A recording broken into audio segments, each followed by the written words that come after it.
2001 నుంచి సుదీర్ఘ పోరాటం చేసి ఈరోజు తెలంగాణ రాష్ట్ర సమితి ఈరోజు ప్రభుత్వం ఏర్పాటు చేసుకొని మంచి పనులు చేసుకుంటూ కేసీఆర్ గారు ముందుకు వెళ్తుంటే అప్పట్లో మరి 2001 నుంచి ఉద్యమకారులు ఎవరైతే ఉన్నారో ఆ ఉద్యమకారులు తమ పిల్లల్ని వాళ్ళ భవిష్యత్తులని పణంగా పెట్టి ఎన్నో పోలీస్ కేసులు బుక్ అయ్యి జైళ్ళల్లో ఉండి ఈరోజు తెలంగాణ రాష్ట్రం రావడం జరిగింది.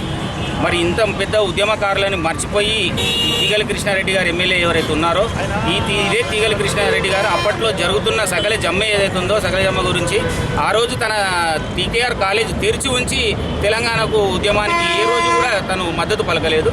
మరి అటువంటి పసుపు రంగు ఉన్న ఈ తీగల కృష్ణారెడ్డి గారు ప్రభుత్వం ఏర్పాటు కాగానే మరి టీఆర్ఎస్ కండువా వేసుకొని తన ఆస్తులు తన భూములు తన కాలేజీలు వెనుకేసుకోవడానికి కోసము ఈరోజు తను తెలంగాణ కండువ వేసుకోవడం జరిగింది. వేసుకున్నాక ఈరోజు మొన్న ఉద్యమకారులను కించపరిచే విధంగా కొట్టండి తరిమి కొట్టండి ఉద్యమమే లేదు ఉద్యమకారులే లేరని చెప్పి నీచంగా ప్రవర్తించడం జరిగింది. ఈరోజు నేను మీడియా పరంగా ఒకటే సవాల్ చేస్తున్నాను.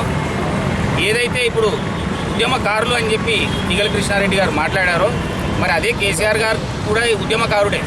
అంటే మమ్మల్ని అన్నట్టు కాదు, కేసీఆర్ గారిని కూడా తను అదే విధంగా కించపరిచినట్టు.